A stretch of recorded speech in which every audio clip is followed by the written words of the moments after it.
Hello, നമ്മൾ last ക്ലാസ്സിൽ normal ഡിസ്ട്രിബ്യൂഷൻ്റെ മീനും വേരിയൻസും വരെയാണ് ചെയ്തിട്ടുണ്ടായിരുന്നത്. സോ ഇനി നോക്കുന്നത് നമ്മൾ ഓൾറെഡി ഒരു പ്രോപ്പർട്ടീസിൽ പറഞ്ഞിട്ടുണ്ട് ഓഡ് ഓർഡർ മൊമെൻറ്റ്സ് അതുപോലെ ഈവൻ ഓർഡർ മൊമെൻറ്റ്സിൻ്റെ പ്രൂഫ് നോക്കാം. So odd order moment about മീനിൻ്റെ നമുക്കറിയാം, നമ്മൾ ഓൾറെഡി പഠിച്ചിട്ടുണ്ട് mu 2r + 1 equal to mu 2r + 1. നമ്മൾ ഓടാകുമ്പോൾ 2r + 1 എടുക്കും, ഈവൻ ആകുമ്പോൾ 2r എടുക്കും. സോ നമുക്ക് ഓൾറെഡി ഇതിൻ്റെ ആൻസർ അറിയാം, മ്യൂ 2r + 1 ഈക്വൽ ടു 0 എന്ന് നമ്മൾ ഓൾറെഡി പഠിച്ചിട്ടുണ്ട്. ഓക്കെ, സോ അത് നമ്മൾ മൊമെൻറ്റ്സ് എബൌട്ട് മീൻ ഇങ്ങനെ ചെയ്യും. സോ അതിന് ആദ്യമായിട്ട് ചെയ്യുന്നത് നമുക്ക് മ്യൂ r + 1 എന്താണെന്ന് എഴുതാം. So mu 2r + 1 equal to നമുക്ക് എക്സ്പെക്ടേഷൻ ഓഫ് നമ്മുടെ x minus mu to the power 2r + 1 ആണ്. അപ്പോൾ നമ്മുടെ എക്സ്പെക്ടേഷൻ ഓഫ് എക്സിനെ ഒരു കണ്ടിന്യൂസ് കേസിൽ എടുക്കുന്ന നമുക്ക് എങ്ങനെ എടുക്കാം? ഇന്റഗ്രൽ -∞ to ∞ അതിൻ്റെ റേഞ്ച് നോർമൽ ഡിസ്ട്രിബ്യൂഷൻ്റെ X minus mu to the power 2r + 1 into ഈ F of X D X ആണ്. സോ എഫ് ഓഫ് എക്സിന് പകരം നമുക്ക് നോർമൽ ഡിസ്ട്രിബ്യൂഷൻ്റെ PDF കൊടുക്കാം. അതെന്തായിരുന്നു? 1/σ × √2π × e to the power -x - μ² / 2σ² × dx. ഇനി നമ്മൾ ചെയ്യാൻ പോകുന്നത് ഇതുവരെ എല്ലാ ഡിസ്ട്രിബ്യൂഷൻസിലും എല്ലാവരും മീനും വേരിയൻസ് കണ്ടുപിടിച്ചില്ല. അവിടെയെല്ലാം നമ്മൾ അഡ്ജസ്റ്റ് ചെയ്ത പോലെ ഇതിൽ ആദ്യം കോൺസ്റ്റന്റ് പുറത്തെടുക്കണം. സോ ഇതിലെ കോൺസ്റ്റന്റ് എന്ന് പറയുന്നത് 1/σ × √2π ആണ്. സോ അതിന് നമ്മൾ പുറത്തെടുത്ത് എഴുതി ബാക്കിയുള്ള ടൈം ഇന്റഗ്രൽ -∞ to ∞. ഇനി ചെയ്യേണ്ട കാര്യം എന്ന് പറഞ്ഞാൽ നമ്മുടെ ഈയുടെ പവറിൽ നമുക്ക് X minus mu all square / 2σ² ഉണ്ട്. അതിൽ എക്സ് മൈനസ് മ്യൂ ബൈ സിഗ്മയ്ക്ക് നമ്മൾ സെറ്റ് എന്ന് പറഞ്ഞ വാല്യൂ നമ്മൾ അസ്യൂം ചെയ്തെടുക്കണം. ഇത് നമ്മൾ ഇതുവരെ വേരിയൻസിൽ ചെയ്തിട്ടുണ്ടായിരുന്നു, അതുപോലെ തന്നെ. സോ നമ്മൾ putting x minus mu by sigma equal to z ആണെങ്കിൽ നമ്മൾ ഈ ഫോർമുല എങ്ങനെ വരും? Integral -∞ to ∞. ഇവിടെ x minus mu to the power 2r + 1 ആണ് ഫസ്റ്റ് ടൈം. സോ നമുക്ക് X minus mu by sigma equal to z ആണെങ്കിൽ എന്താണ് x minus mu? X minus mu equal to sigma z. So ഇവിടെ നമുക്ക് X minus mu to the power 2r + 1 ആണ്. So അതിന് പകരം നമുക്ക് sigma set to the power 2r + 1 എഴുതാം into E to the power. ഇനി പവറിൽ എക്സ് മൈനസ് മ്യൂ ബൈ സിഗ്മയ്ക്ക് പകരം സെറ്റ് കൊടുക്കാം. സോ നമുക്ക് പവറിൽ ഇവിടെ കിട്ടും e to the power -z² / 2 into ഇനി ഡി എക്സിനെ നമ്മൾ ഡെറിവേറ്റീവ് ചെയ്തിട്ട് സെറ്റിന്റെ കേസിലേക്ക് ആക്കുമ്പോൾ എന്ത് വരും? സിഗ്മ × ഡി സെറ്റ് വരും. നേരത്തെ നമ്മൾ വേരിയൻസിൽ ചെയ്ത് അതേപോലെ. So instead of D X we can write sigma × D Z. Okay, ഇനി നെക്സ്റ്റ് സ്റ്റെപ്പിൽ എന്ന് വെച്ച് കഴിഞ്ഞാൽ ഇതിൽ നിന്ന് ഇപ്പൊ ഉള്ള ടൈമിൽ ഇപ്പൊ ഉള്ള ഫോർമുലയിൽ കോൺസ്റ്റൻസിനെ നമുക്ക് പുറത്തെടുക്കാം. അപ്പൊ ഇത് നമുക്ക് സെറ്റ് ടൈമിലുള്ള ഒരു ഇക്വേഷൻ ആണ്. സോ സെറ്റ് ടൈമിലുള്ള അല്ലാത്ത എല്ലാ കാര്യങ്ങളും നമുക്ക് പുറത്തെടുക്കാം. അത് നമുക്ക് പുറത്തെടുക്കാൻ പറ്റുന്ന ഒരു കാര്യമാണ് sigma set to the power 2r + 1 ഉണ്ട്. അതെന്ന് പറഞ്ഞാൽ എന്താണ്? Sigma to the power 2r + 1 into Z to the power 2r + 1. So അതിലെ sigma to the power 2r + 1 നമുക്ക് പുറത്തെടുക്കാം. So sigma to the power 2r + 1 divided by sigma × √2π. ഇപ്പൊ നമ്മൾ പുറത്തുള്ള കോൺസ്റ്റൻസിൽ എഴുതി integral -∞ to ∞ set to the power 2r + 1 into e to the power -z² / 2 sigma dz. Okay, അപ്പൊ ഇപ്പൊ അകത്തുള്ള ഒരു സിഗ്മയും കോൺസ്റ്റന്റ് അല്ലേ? സോ ആ സിഗ്മയും പുറത്ത് ന്യൂമറേറ്ററിലല്ല ഡിനോമിനേറ്ററിലുള്ള സിഗ്മയും നമ്മൾ ക്യാൻസൽ ചെയ്യാം. സോ നമുക്ക് ടേം എന്ത് വരും? പുറത്തുള്ള ടേം എന്ത് വരും? Sigma to the power 2r + 1 divided by √2π എന്ന് വരും. ഓക്കെ, ഇനി ബാക്കിയുള്ള ടേംസ് എന്താണ്? Integral -∞ to ∞ set to the power 2r + 1 into e to the power -z² / 2 dz. ഈ ഒരു ടേം എന്ന് പറയുന്നത് ഇതിന്റെ ഇന്റഗ്രന്റ് എന്ന് പറയുന്നത് ഓഡ് ഫംഗ്ഷൻ ആണ്. ഇതൊരു ഓഡ് ഫംഗ്ഷൻ ആണ്. സോ ഇന്റഗ്രന്റ് ഓഡ് ഫംഗ്ഷൻ ആണെങ്കിൽ ദിസ് ഈസ് ഈക്വൽ ടു 0. ഈ ഒരു പ്രൂഫ് നമ്മൾ വേരിയൻസ് പഠിക്കുമ്പോൾ പഠിച്ചിട്ടുണ്ട്. സോ നമുക്ക് ഇന്റഗ്രൽ ആ ടേമിന് മൊത്തത്തിൽ നമുക്ക് 0 എന്ന് എടുക്കാം. സോ നമുക്ക് ലാസ്റ്റ് കിട്ടിയത് sigma to the power 2r + 1 divided by √2π into 0. അപ്പോൾ 0 കൊണ്ട് മൾട്ടിപ്ലൈ ചെയ്ത് ഈ ടേം എന്താവും? അതും 0 ആവും. സോ നമുക്ക് ഓഡ് മൊമെന്റ്സ് എബൌട്ട് മീൻ എന്ന് പറയുന്നത് മ്യൂ 2r + 1 = 0, r = 0, 3 etc. ഇതാണ് ഒരു നോർമൽ ഡിസ്ട്രിബ്യൂഷന്റെ കേസിലുള്ള odd order moments about mean. ഇനി നമുക്ക് ചെയ്യാൻ പോകുന്നത് ഈവൻ ഓർഡർ സെൻട്രൽ മൊമെന്റ്സ് ആണ്. സോ നമുക്ക് ഓൾറെഡി അതിന്റെ നമുക്ക് കിട്ടുന്ന ആൻസർ അല്ലെന്നുണ്ടെങ്കിൽ അതിന്റെ പ്രൂഫ് നമുക്കറിയാം. അതായത് X follow normal mu sigma ആണെങ്കിൽ മ്യൂ 2r, ഈവൻ ഓർഡർ ആണെങ്കിൽ മ്യൂ 2r, ഓഡ് ആണെങ്കിൽ mu 2r + 1. So mu 2r ആണെങ്കിൽ അതെന്താണ്?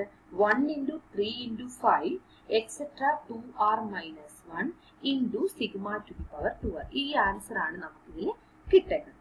ഓക്കെ, സോ അതിനു വേണ്ടി നമ്മൾ എങ്ങനെ ചെയ്യാൻ നോക്കാം. ആദ്യം നമുക്ക് സാധാരണ ചെയ്യുന്ന പോലെ തന്നെ മ്യൂ 2r എന്താണ് എടുക്കണം. So mu 2r = expectation of x minus mu to the power 2r. ഇതിൽ മ്യൂ എന്ന് പറഞ്ഞാൽ എക്സ്പെക്ടേഷൻ ഓഫ് എക്സ് അല്ലെ, അത് മീനാണ്. ഓക്കെ. സോ സാധാരണ നമുക്ക് ഇതിന്റെ ഫോം എന്ന് വെച്ചാൽ mu 2r equal to expectation of x minus e of x to the power 2r ആണ്. അപ്പോൾ ഇവിടെ നോർമലിന്റെ കേസിലായതുകൊണ്ട് ഇ ഓഫ് എക്സിന് പകരം നമുക്ക് മ്യൂ എന്ന് കൊടുക്കാം. അങ്ങനെയാണ് ഇത് X minus mu to the power 2r എന്നുണ്ട്. ഓക്കെ. അപ്പൊ എക്സ്പെക്ടേഷൻ ഓഫ് എക്സിന്റെ ഈ കണ്ടിന്യൂസ് കേസിൽ നമ്മൾ എങ്ങനെയാണ് എഴുതുക? That is nothing but integral minus infinity to infinity X into F of X D X. So ഇവിടെ എക്സിന് പകരം നമുക്ക് X minus mu to the power 2r ആണ്. അപ്പൊ അത് എഴുതുക into F of X D X. So ഇവിടെ F of X എന്ന് പറയുന്നത് നമ്മുടെ നോർമൽ ഡിസ്ട്രിബ്യൂഷന്റെ F of X, that is P D F 1 by sigma root 2 pi e to the power minus x minus mu whole square divided by 2 sigma square dx. Okay. ഇത്ര എഴുതി കഴിഞ്ഞാൽ അടുത്തത് നമ്മൾ സാധാരണ ചെയ്യുന്ന പോലെ നമുക്ക് z x minus mu by sigmയ്ക്ക് z എന്ന് എടുക്കണം. So x minus mu by sigma z ആണെങ്കിൽ x minus mu എന്ന് പറയുന്നത് sigma z ആണ്. ഇനി അതിന്റെ ഡെറിവേഷൻ ചെയ്യുമ്പോൾ dx equal to sigma into d z ആണ്. ഇനി നമ്മൾ റേഞ്ച് ചെക്ക് ചെയ്യണം. സോ ഇവിടെ range x equal to plus or minus infinity ആണെങ്കിൽ z equal to plus or minus infinity ആയിരിക്കും. ഓക്കെ. ഇനി നമ്മൾ ഇപ്പൊ ചെയ്ത കാര്യങ്ങളെല്ലാം നമ്മൾ ഈ തന്നിരിക്കുന്ന മെയിൻ ഇക്വേഷനിൽ അപ്ലൈ ചെയ്യും. ഇതിൽ മെയിൻ ഇക്വേഷനിൽ നമുക്ക് 1 divided by sigma root 2 pi എന്ന് പറയുന്നത് കോൺസ്റ്റന്റ് ആയതുകൊണ്ട് അതിനെ പുറത്തെടുത്തു. ഇന്റഗ്രൽ അതിന്റെ റേഞ്ച് എഴുതി. ഇനി എക്സ് മൈനസ് മ്യൂന്ന് പകരം നമുക്ക് സിഗ്മ സെറ്റ് അപ്ലൈ ചെയ്യാം.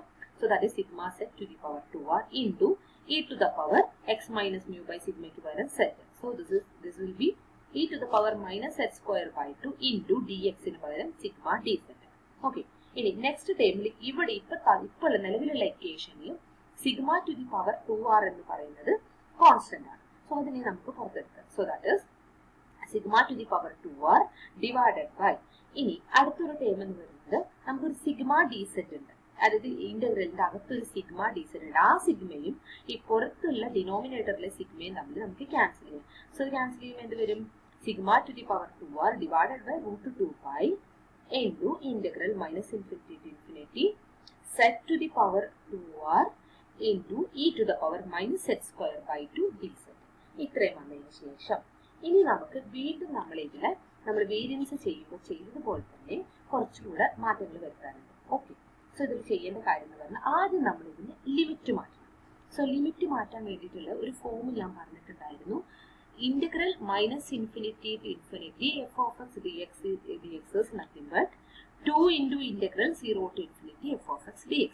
അങ്ങനെ ഒരു ഫോമിൽ നമ്മൾ ഇവിടെ വേരിയൻസ് ചെയ്തപ്പോൾ പഠിച്ചിട്ടുണ്ടായിരുന്നു. സോ ആ ഫോം നമ്മൾ ഇവിടെ അപ്ലൈ ചെയ്യും. സോ അത് അപ്ലൈ ചെയ്യുമ്പോൾ നമുക്ക് ഒരു 2 കൊണ്ട് നമ്മൾ മൾട്ടിപ്ലൈ ചെയ്യണം. അങ്ങനെയാണ് പുറത്ത് 2 വന്നിരിക്കുന്നത്. 2 into sigma to the power 2r divided by root 2 pi integral 0 to infinity z to the power 2r into e to the power minus z square by 2 dz. So ഇവിടെ ചേഞ്ച് വന്നത് എവിടെയാ? റേഞ്ചിലും change വന്ന് ഒരു 2 കൊണ്ട് നമ്മൾ multiply ചെയ്യുകയും ചെയ്യും. Okay. ഇതിന് ശേഷം നമ്മൾ ഇനി ചെയ്യേണ്ട കാര്യം z സ്ക്വയർ ബൈ 2 നമ്മൾ u എന്ന വാല്യൂ എടുക്കുക. Okay. So z square by 2 equal to u. അങ്ങനെയാണെങ്കിൽ z സ്ക്വയർ എന്താണ്? z square equal to 2u. അങ്ങനെയാണെങ്കിൽ അതിന്റെ ഡെറിവേഷൻ ചെയ്യുമ്പോൾ എന്ത് വരും? 2z dz equal to 2du അല്ലെ? അപ്പൊ ഇതിൽ 2 2 ക്യാൻസൽ ചെയ്യാം. അപ്പൊ അതിൽ dz എന്താണ്? dz equal to du divided by z. Okay. Equal to du divided by z എന്താണ്? നമുക്കറിയാം z square equal to 2u ആണ്. So z square equal to 2 ആണെങ്കിൽ z എന്തായിരിക്കും? z equal to root 2. Okay. So dzന്റെ value നമുക്ക് du divided by root 2u എന്ന് കിട്ടി. Okay. ഇനി ഇവിടെയും നമ്മൾ റേഞ്ച് എഴുതണം. സോ ഇവിടെ നമുക്ക് 0 to ഇൻഫിനിറ്റി ആണ്. അപ്പൊ അതിനെ നമ്മൾ യുവിലോട്ട് ചേഞ്ച് ചെയ്യുമ്പോൾ 0 to ഇൻഫിനിറ്റി ആയിരിക്കും. ഓക്കെ. ഇനി നമുക്ക് കിട്ടിയിരിക്കുന്ന കാര്യങ്ങളെല്ലാം നമുക്ക് മെയിൻ ഇക്വേഷനിൽ അപ്ലൈ ചെയ്യാം. സോ അപ്ലൈ ചെയ്യുമ്പോൾ 2 into sigma to the power 2r divide by root 2 pi എന്നുള്ളത് പുറത്ത് കിടക്കുന്നുണ്ട്. Into integral 0 to infinity instead of z നമുക്ക് എന്ത് കൊടുക്കാം? 2u എന്ന് കൊടുക്കാം. ബിക്കോസ് ഇവിടെ set to the power 2r എന്നാണ്. അപ്പൊ അതിന് നമ്മൾ ഗ്രൂപ്പ് ചെയ്യുന്നത് എങ്ങനെയാന്ന് വെച്ചാൽ set square two the power r അങ്ങനെ നമുക്ക് എഴുതാം. കാരണം പവറിൽ വരുന്ന രണ്ട് നമ്മൾ മൾട്ടിപ്ലൈ ചെയ്യും. ഓക്കെ. അപ്പൊ സെറ്റ് സ്ക്വയറിന്റെ പകരം ഇവിടെ എന്താണ്? 2u ആണ്. അതുകൊണ്ടാണ് നമ്മളിവിടെ 2u to the power r എന്ന് എഴുതിയിരിക്കുന്നത്. So 2u to the power r into E to the power z square by 2 എന്ന് പറഞ്ഞാൽ നമ്മൾ u എന്ന് എടുത്തിട്ടുണ്ട്. സോ ഇവിടെ e to the power minus u into d z മാറിയിട്ട് നമുക്ക് du divide by root 2u എന്ന് കിട്ടും. ഓക്കെ. ഇത്രയും കിട്ടിയതിന് ശേഷം ഇനി നമുക്ക് ക്യാൻസൽ ചെയ്യാനുള്ള കാര്യങ്ങളെല്ലാം ക്യാൻസൽ ചെയ്യാം. ഇവിടെ പിന്നെ ഈ 2u to the power r നമ്മൾ യുവിന്റെ ടേമിലുള്ള ഇക്വേഷൻ ആണ് ഇപ്പൊ എഴുതാൻ പോകുന്നത്. അപ്പൊ അതിൽ 2r കോൺസ്റ്റന്റ് അല്ലേ? 2 to the power r constant അല്ലേ? സോ അതിനെ നമുക്ക് പുറത്തെടുക്കാം. അപ്പൊ അത് പുറത്തെടുക്കുമ്പോൾ 2 to the power r into sigma to the power 2r divided by root 2 pi into integral 0 to infinity ഇനി വരുന്നതെന്ന് പറഞ്ഞു കഴിഞ്ഞാൽ നമുക്ക് ഡിനോമിനേറ്ററിൽ ഒരു du ഡിവൈഡഡ് ബൈ √2u ഉണ്ട് ഇല്ലേ. അപ്പോൾ അതിനെ നമ്മൾ മുകളിലോട്ട് എടുക്കുക, അതായത് നമ്മൾ ന്യൂമറേറ്ററിലോട്ട് എടുക്കണം. സോ അതെന്താവും, √2u നമ്മൾ √2u എന്ന് പറഞ്ഞാൽ എന്താ, 2u ടു ദി പവർ 1/2 ആണ്. അപ്പോൾ 2u ടു ദി പവർ 1/2നെ നമ്മൾ ന്യൂമറേറ്ററിൽ എടുക്കുമ്പോൾ എന്ത് വരും, 2u to the power minus 1/2 എന്ന് വരും ഇല്ലേ. അപ്പോൾ അതും നമുക്ക് ഇവിടെ പുറത്തൊരു √2π ഇല്ലേ, താഴെ ഒരു ഡിനോമിനേറ്ററിൽ √2π ഇല്ലേ, ഈ രണ്ടും തമ്മിൽ നമുക്ക് ക്യാൻസൽ ചെയ്തൂടെ. അപ്പൊ ഇത് രണ്ടും നമുക്ക് ക്യാൻസൽ ചെയ്യാം. പിന്നെ ഏതും കൂടെ ക്യാൻസൽ ചെയ്യാം, ഇവിടെ മുകളിൽ 2നെ നമ്മൾ മൾട്ടിപ്ലൈ ചെയ്തില്ലേ, അതായത് ഇന്റഗ്രലിന്റെ റേഞ്ച് മാറ്റാൻ വേണ്ടി ഒരു 2നെ മൾട്ടിപ്ലൈ ചെയ്തില്ലേ. അപ്പൊ നമുക്ക് ഈ √2നെ മുകളിൽ എടുക്കുന്നതിന് മുകളിൽ ഒന്നെങ്കിൽ എടുക്കാം, അല്ലാന്നുണ്ടെങ്കിൽ ഡിനോമിനേറ്ററിലുള്ള √2 പുറത്തുള്ള √2യും അകത്തുള്ള √2 കൂടെ മൾട്ടിപ്ലൈ ചെയ്യുമ്പോൾ നമുക്ക് 2 എന്ന് കിട്ടും. ആ 2നെയും ന്യൂമറേറ്ററിലുള്ള പുറത്ത് കോൺസ്റ്റന്റിൽ കിടക്കുന്ന 2നെയും നമുക്ക് ക്യാൻസൽ ചെയ്യാം. അപ്പൊ നമുക്കിപ്പോ പുറത്ത് നിലവിൽ എന്താ വരിക, sigma to the power 2r divided by √2π. Okay, ഇനി ഈ ഇക്വേഷന്റെ അകത്ത് നിന്ന് എടുക്കുന്ന ഒരു 2 ടു ദി പവർ r. സോ ഇപ്പൊ 2 to the power r into sigma to the power 2r divided by √2π വരും. Integral 0 to infinity. ഇനി അടുത്തത് നമ്മള് ഇപ്പൊ √2 നമ്മൾ ക്യാൻസൽ ആയിപ്പോയി, കാരണം മൾട്ടിപ്ലൈ ചെയ്തപ്പോൾ ക്യാൻസൽ ആയിപ്പോയി. അപ്പൊ ഇനി നമുക്ക് ഉള്ളത് √u ആണ്. അപ്പൊ √uനെ ഞാൻ പറഞ്ഞ പോലെ ന്യൂമറേറ്ററിലേക്ക് എടുക്കുമ്പോൾ എന്ത് വരും, u ടു ദ പവർ -1/2 വരും. അപ്പൊ ഇവിടെ നമുക്ക് ഓൾറെഡി ഒരു u to the power r ഉണ്ട് ഇല്ലേ. അപ്പൊ ഈ u ടു ദ പവർ r-നെ u ടു ദ പവർ -1/2 ഇവിടെ ജോയിൻ ചെയ്ത് എഴുതുമ്പോൾ എങ്ങനെ വരും, u to the power r-1/2 into e to the power -u du. Okay, ഇനി അതിനുശേഷം നമ്മൾ ഇതിനെ ഗാമ ഫോമിലേക്ക് മാറ്റണം. സോ ഗാമ ഫോമിലേക്ക് മാറ്റാൻ വേണ്ടിയിട്ട് നമ്മൾ കുറച്ച് അഡ്ജസ്റ്റ് ചെയ്ത് എഴുതണം, ആ ഫോമിലാക്കാൻ വേണ്ടിയിട്ട്. അപ്പൊ അതിന് വേണ്ടിയിട്ടാണ് ഇവിടെ എഴുതിയിട്ടുള്ളത്. പുറത്തുള്ള കോൺസ്റ്റന്റ് അതേപോലെ 2 to the power r into sigma to the power 2r divided by √2π into integral 0 to infinity u to the power r plus ഇവിടെ നമുക്ക് ഇപ്പൊ ഉള്ളത് r-1/2 ആണ്. അപ്പൊ r-1/2 നമുക്ക് r+1/2 - 1 എന്ന് എഴുതിക്കൂടെ, എന്നാലും വാല്യൂ ചേഞ്ച് ചെയ്യാം. ഓക്കെ, ബിക്കോസ് അത് ഈ ഫോമിലാക്കാൻ വേണ്ടിയിട്ടാണ്.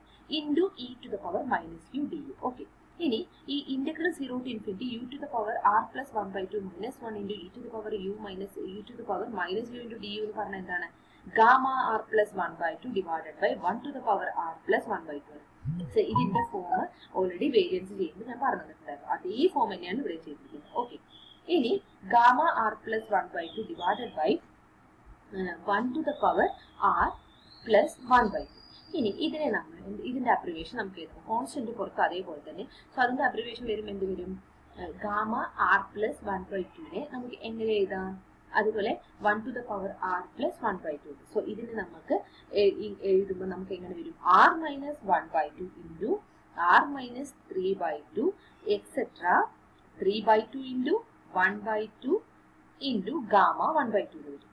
ഓക്കെ, സോ ഇനി ഇതിന് ഗാമ 1/2 എന്ന് പറഞ്ഞാൽ എന്താണ്, √π ആണ്. സോ ആ √π ന്യൂമറേറ്ററിലെ √π ഡിനോമിനേറ്ററിലെ √π നമുക്ക് ക്യാൻസൽ ചെയ്യാം. ബാക്കിയുള്ളതിനെല്ലാം നമുക്ക് LCM എടുത്താൽ r-1/2 എന്നുള്ളതിന് 2r-1/2 രണ്ടാമത് 2r-3. സോ അതേപോലെ എടുത്തിട്ട് 2r-1 2r-3 etcetera 3 into 1 into √π divided by നമുക്ക് ഡിനോമിനേറ്ററിൽ എല്ലാം 2 ആണ്, പക്ഷെ അതിന്റെ പവർ എന്ത് വരുന്നത് r ടൈംസ് ആണത്. അത് നമുക്ക് 2 ടു ദ പവർ r എഴുതാം. അപ്പൊ ഇത്ര എഴുതി കഴിഞ്ഞാൽ നമുക്ക് ഇനി ഏതൊക്കെ ക്യാൻസൽ ചെയ്യാം, 2 to the power r cancel ചെയ്യാം. പിന്നെ മുകളിലെ ഗാമ 1/2നെ നമുക്ക് √π എഴുതാം, നമ്മൾ അത് പഠിച്ചിട്ടുണ്ട്. സോ √πയും തമ്മിൽ ക്യാൻസൽ ചെയ്യും. ഇനി ബാലൻസ് ഉള്ള കാര്യങ്ങൾ നമുക്ക് തിരിച്ച് നമുക്ക് ആൻസറിൽ വേണ്ട രീതിയിൽ എഴുതാം. സോ ദാറ്റ് ബിക്കോസ് ഇത് മൾട്ടിപ്ലിക്കേഷൻ ആയതുകൊണ്ട് തിരിച്ചും എഴുതാം മറിച്ചും എഴുതാം. സോ അത് തിരിച്ചെഴുതുമ്പോൾ 1 ഇൻറ്റു 3 ഇൻറ്റു 3 കഴിഞ്ഞാൽ ഒബിയസ്ലി നെക്സ്റ്റ് 5 വരും. 5 etcetera 2r-1 into sigma to the power 2r. ഇതാണ് നമ്മുടെ even order central moment. Okay, so ഇപ്പോൾ ഇതിൽ ഗാമ ഡിസ്ട്രിബ്യൂഷൻ ഉപയോഗിച്ചിട്ട് എന്തൊക്കെ കാര്യങ്ങൾ ഉപയോഗിച്ചിട്ടുണ്ട് അതെല്ലാം അതിന്റെ നൊട്ടേഷൻ എല്ലാം ഇവിടെ താഴെ എഴുതിയിട്ടുണ്ട്. ഓക്കെ, സോ ഇവിടെ നമുക്ക് ഗാമ r+1/2ന്റെ എക്സ്പാൻഷൻ ആണ്. ഇത് നാലാമത് എഴുതിയിരിക്കുന്ന കണ്ടില്ലേ, ഗാമ n+1 എന്ന് പറഞ്ഞിട്ട് n ഫാക്ടോറിയൽ എന്ന് പറഞ്ഞാൽ എന്താ 1 into 2 into et cetera up to. Okay, so ഈ ഒരു ഫോം വെച്ചിട്ടാണ് നമ്മൾ ഗാമ r+1/2ന്റെ എക്സ്പ്ലനേഷൻ എഴുതിയിരിക്കുന്നത്. ഓക്കെ, സോ അത് വെച്ചിട്ട് അതെവിടെ എഴുതിയിട്ടുണ്ട്, ലാസ്റ്റ് എഴുതിയിട്ടുണ്ട് gamma r plus 1/2 is nothing but this, ഇങ്ങനെയല്ല ആർ പ്ലസ് 1, ഇതില്ലേ ഗാമയുടെ സൈൻ